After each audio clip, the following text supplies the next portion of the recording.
Thank you. I'm really happy to be in here. And first of all, big shout out to the whole team behind this friendly and welcoming event. But you know, this introduction from Adrian and also this tweet, that's quite a lot of pressure, to be honest. Like, the only one with sense of humor, wow. But have you seen the name of the talk?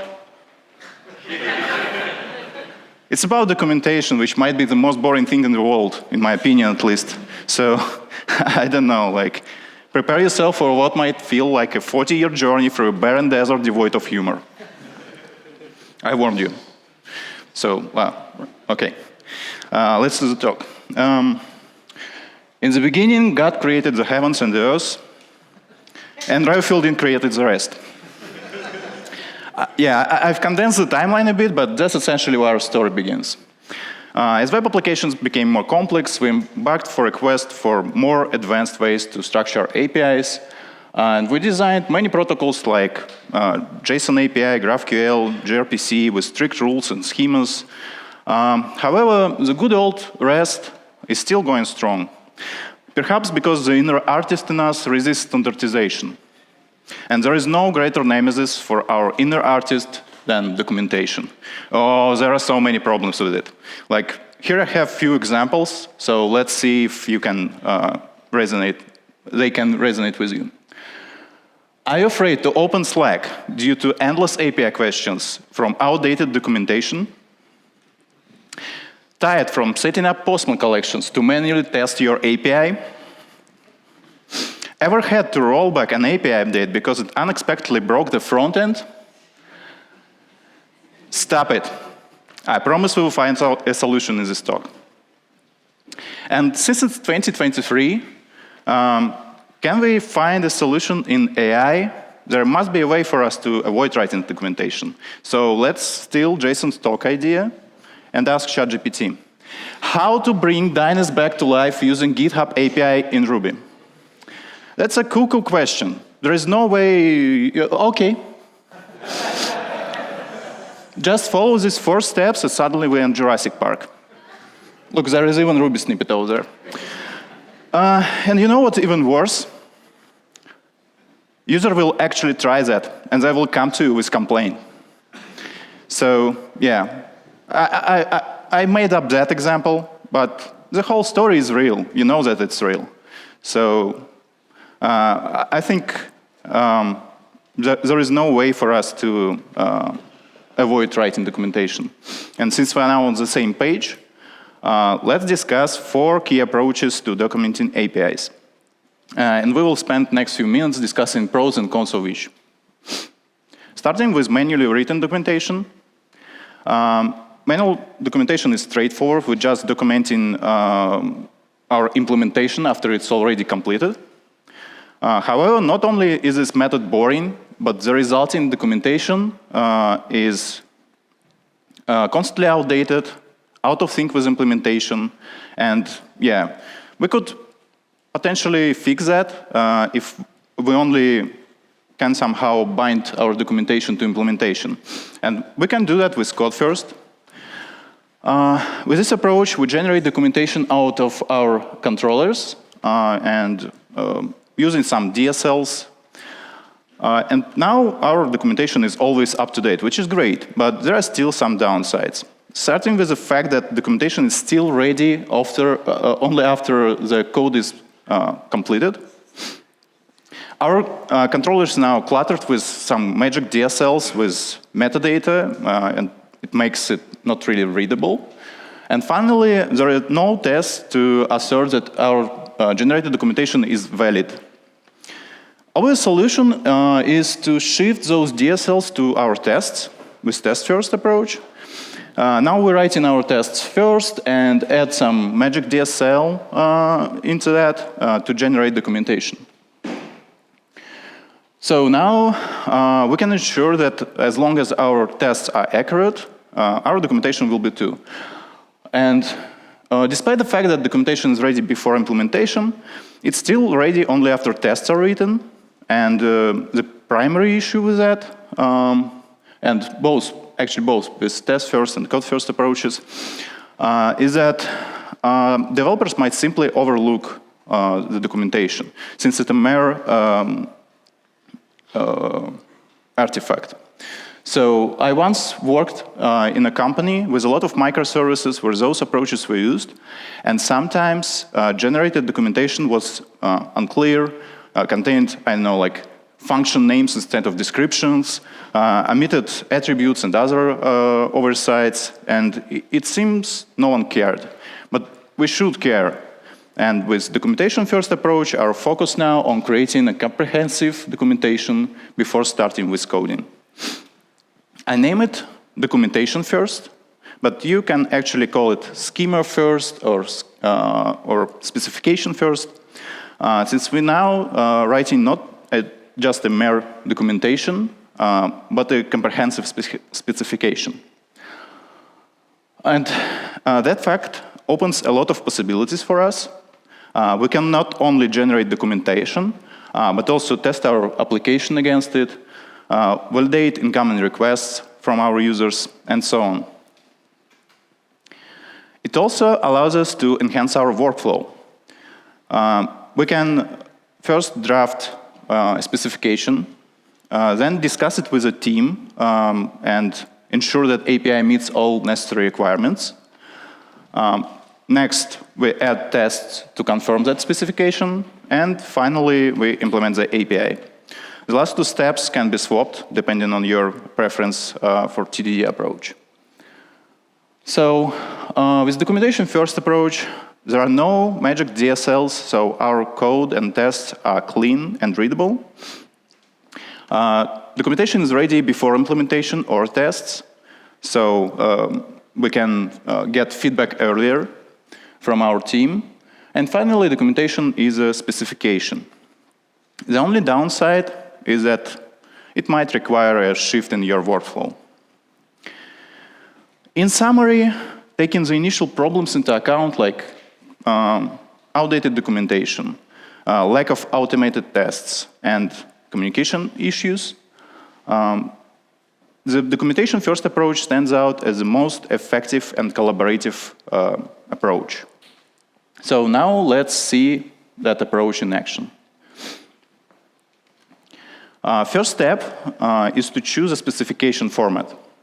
And there are plenty options out there, but OpenAPI is the most popular one and can arguably be considered a de facto standard. So we are going to use it today. To learn more about OpenAPI, consider reading PetStore API. It's a great example of well-documented API using Open API, and it's commonly used for demos and examples, but it's a bit overcomplicated for our needs today. So instead, today we are going to use Noah's Ark API.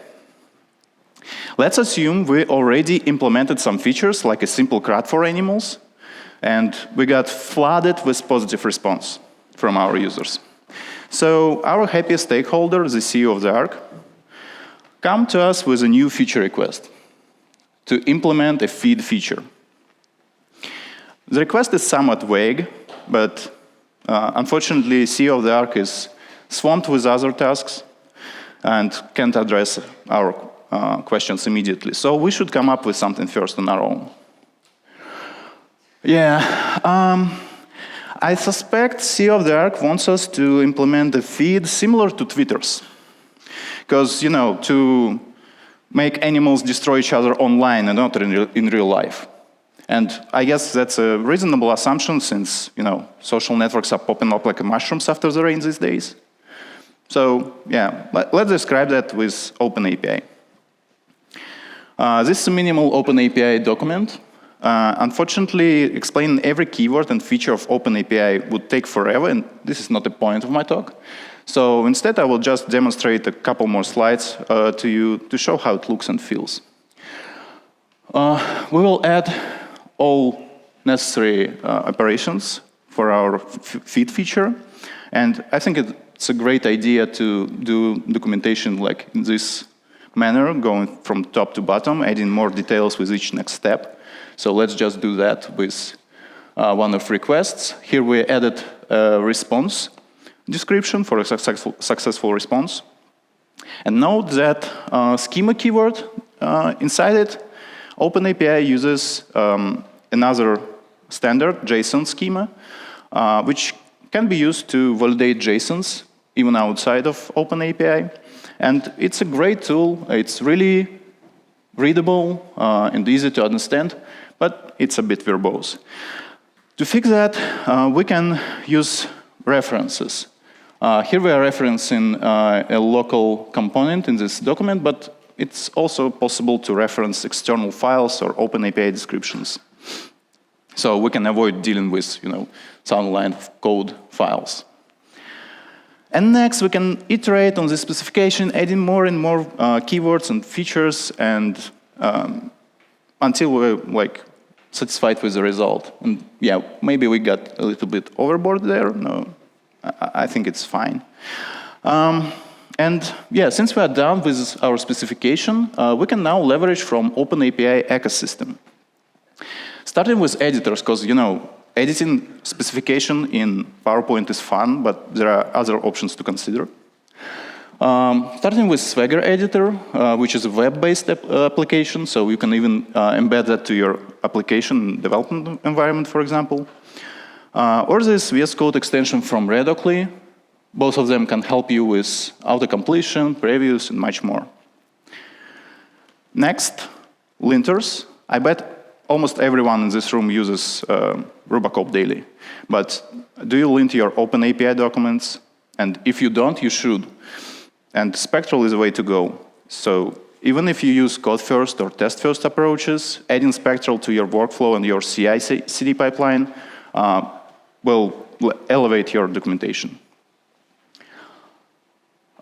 Next, our front-end team can now start implementation right away using mock service like Prism, and the whole team can leverage from beautiful documentation UI generators like Swagger UI, Elements, and Redoc. And there are many more OpenAPI tools in this curated list, but the most important tool is collaboration. Collaboration with our team, with front ends, with analytics, with stakeholders. It's now easy to discuss and improve the feature with them. And by the way, now when we edited, linted, and rendered out documentation, let's show it to the CEO of the Arc. Awesome work, but I wanted to feed the animals, not the animals feed. Yeah, oops. It seems we misunderstood the requirements. And to be honest, this kind of misunderstanding happens all the time in software development. And isn't that great that we did documentation-first approach and didn't implement anything yet and get feedback early? Now we can just reiterate on the documentation and make it work. So let's assume we did it. And now our documentation is ready and approved. Let's take a look at our workflow again. So we just finished with two first steps. So next we are going to add tests to confirm the specification and implement the API. And let's take a look at gems that can help us with that workflow. Starting with committee, I worked with that gem for couple years, and it's a great tool, but it lacks some features from OpenAPI and JSON schema. Next, OpenAPI first and JSON schema. JSON schema gem just got updated with full support for JSON schema latest version. And I bet OpenAPI first will be updated soon to fully support the latest OpenAPI 3.1. Finally, schema and JSON schema, which is our today's choice. And there are many advantages of using JSON schema and schema. First of all, it has fullish OpenAPI 3.1 and JSON schema support. It is flexible and extensible. It comes with RSpec helpers out of the box. It has cool name with a reference to Elder Scrolls games. I'm the author. And obviously, it's 100% unbiased opinion. So now when you know the best gem on the block, let me show how to use it. To configure schema, we only need to specify documentation path and include schema into our request specs. So now we can access our OpenAPI document via schema OpenAPI schema. Try to say that 10 times faster.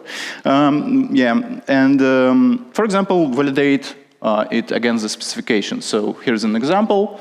With that simple test, we can now be sure that our OpenAPI document is always valid. But the most important part is that we can validate our endpoints with these helpers like conform request schema, validates request path attributes, query parameters, headers, and body. Conform response schema validates response status, headers, and body. And finally, conform schema validates both request and response. Here we have a vanilla request spec, and there are no magic DSLs, only a couple of our helpers, which validate all those attributes. And just imagine doing that with plain Ruby. That's insane. With that, we're basically in our red-green refactor cycle. The year is not the best, but I'm working on it. And with that approach, we can now TDD our way to the perfect implementation of our specification. And yeah, that's basically it. We found the path to the solid ground, to the land without poor documentation. I've been working hard for the past couple months on the schema gems and just released the first version today. So it already has a lot of features, but there are many more to come. And so if you're interested, please try it out and share your feedback with me. Also consider following the project on GitHub and get your portion of schema today. Now to the last part of our talk, which is tips and tricks. It's okay to begin with documentation-first approach on only one endpoint. And once you and your team are comfortable with this new approach, you can expand it to the whole API. For those transitioning from code test-first approaches, generating OpenAPI document from your existing code is also can serve as a solid starting point. I've been in both situations, and it's worked great for me. Next, add Spectral to your workflow and your CI/CD pipeline. And once you did it, use custom linters to enforce your API design. Like, for example, you can use rules to specify error responses or, pagination format, and be sure that they are consistent across your API, which is a great feature. There are also real-world examples of rule sets available in Spectral documentation, so you can use them to reference as a reference to learn more about Spectral. Finally, please read JSON schema keyword spec. That will definitely level up your validations. For example, there is an unvalidated properties keyword, which you can use to avoid exposing internal attributes to your users, like, password hashes or whatever. Just add that keyword to your schemas and be sure that your API is safe. You can even use custom linter rules to enforce this. So, compose those tips and tricks. Since we are talking about learning more, I left some great resources for you on OpenAPI and JSON schema. And also these great talks, I really love them, so wanted to share them with you. So, to recap, consider using documentation-first approach to enable collaboration and early feedback. Use OpenAPI to write specification in language-agnostic format, so you and your team all have one language. And also improve your documentation with linters and other tools from OpenAPI ecosystem. And finally, use Skooma to test your application against that OpenAPI documents to save time and effort making your code and tests more readable and API more stable. I hope you like this approach. So when you return to your colleagues, you can say, let there be docs, and there will be docs. And you'll see that the docs are good and separated the light from the darkness.